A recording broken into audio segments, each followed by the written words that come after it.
ایک دوست نے گاڑی خریدی تھی، اب ایمرجنسی ہو گئی ہے اس کے ساتھ، اب وہ بیچنا چاہ رہا ہے تو بک نہیں رہی ہے، تو جلدی بک جائے۔ اسی طرح بعض لوگوں کے ساتھ یہ مسئلہ ہوتا ہے کہ مکان خریدتے ہیں پھر بیچنا پڑ جاتا ہے ایمرجنسی میں، تو کون سا ایسا وظیفہ پڑھیں کہ یہ جلدی فروخت ہو جائے؟ اس کا ایک مخصوص عمل ہے جو میرے شیخ طریقت امیر اہل سنت دامت بقاتہم العالیہ نے اپنے رسالے چڑیا اور اندھا سانپ، یہ رسالے کا نام، اس میں آپ نے ایک وظیفہ تحریر فرمایا ہے۔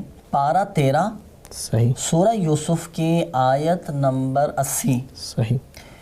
بسم اللہ الرحمن الرحیم۔ فَلَمَّا اسْتَيْأَسُوا مِنْهُ خَلَصُوا نَجِيًّا قال كبيرهم ألم تعلموا أن أباكم قد أخذ عليكم موثقا من الله ومن قبل ما فرطتم في يوسف فلن أبرح الأرض حتى يأذن لي أبي أو يحكم الله لي وهو خير الحاكمين۔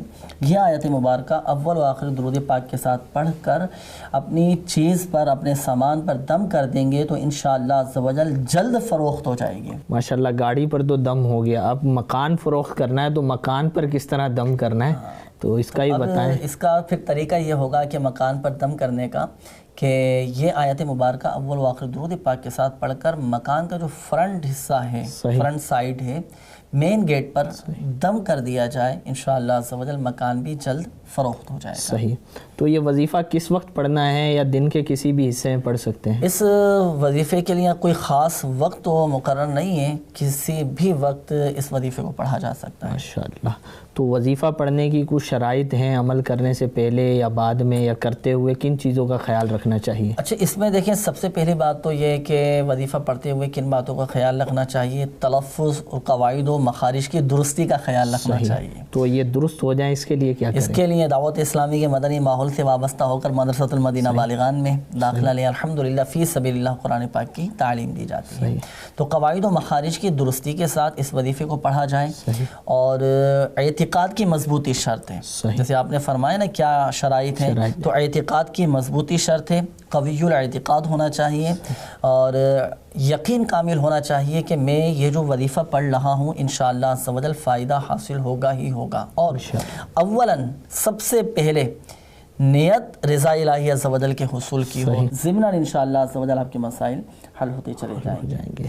اچھا، یہاں یہ بھی عرض کرتا چلوں کہ اگر آپ کا گھر نہیں بک پا رہا، آپ کا فلیٹ نہیں بک پا رہا، یا آپ کی زمینیں نہیں بک پا رہی ہے، یا آپ کی کوئی بھی شے ہے، یا اپنا پرسنل سامان ہوتا ہے بعض اوقات سیل کرنا چاہتے ہیں، نہیں بک پا رہا، تو آپ تعویذات عطاریہ کے بستے سے رابطہ کر کے تعویذات عطاریہ بھی حاصل کریں۔ اس کے مخصوص تعویذات ہوتے ہیں جو دبانے کے لیے، لٹکانے کے لیے دیے جاتے ہیں، الحمدللہ عز و جل ان تعویذات عطاریہ کی برکت سے بھی مسئلہ حل ہو جائے گا انشاءاللہ عز و جل۔ اگر آپ لوگوں کے ساتھ بھی اس طرح کی کوئی سچویشن ہے تو آپ لوگ بھی پارہ 13 سورہ یوسف کی آیت نمبر 80 کو پڑھ کر اپنی چیز پر دم کر دیجئے تو انشاءاللہ جلد فروخت ہو جائے گی۔ اور یہ جو وظیفہ ہے، ہو سکتا ہے کہ دیگر لوگوں کو ضرورت ہو تو اس کو شیئر بھی کیجئے، لائک بھی کیجئے، اور ہمارا جو یہ یوٹیوب چینل ہے دعوت اسلامی، تو اس کو بھی سبسکرائب کیجئے اور بیل آئیکن پر کلک کیجئے، تو انشاءاللہ آپ کو ہر آنے والی ویڈیو کا نوٹیفیکیشن آپ کو ملتا رہے گا انشاءاللہ عز و جل۔